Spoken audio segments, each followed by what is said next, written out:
கோவில்பட்டி ரயில் நிலையத்தில் ஹிந்தி மட்டுமே தெரிந்த வடமாநில ரயில்வே ஊழியர் தக்கல் டிக்கெட் பதிவு செய்ய முடியாமல் திணறியதால் பயணிகள் வாக்குவாதத்தில் ஈடுபட்டனர்.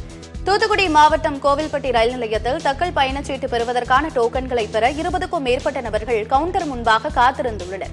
கவுண்டரில் இருந்த வடமாநில இளைஞர் சென்குமார் என்பவருக்கு தமிழ் மற்றும் ஆங்கில மொழிகள் தெரியாததால் 3 மணி நேரமாக ஒரு டிக்கெட் கூட பதிவு செய்ய முடியாமல் திணறியதாக கூறப்படுகிறது.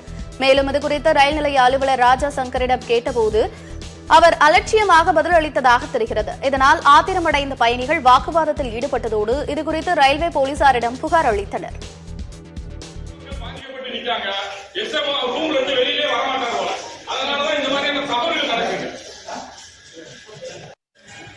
ஒரு 2வது ஆள் 3வது ஆளுக்கு டிக்கெட் கிடைக்கலனா இதுல என்ன சார் இருக்கு? தக்கல்ல ஒரு 5 பேர் கூட அடிக்க தெரியாதா? ஒரு ஆளுக்கு 3 டைம் எடுத்து கொடுத்துருக்காங்க.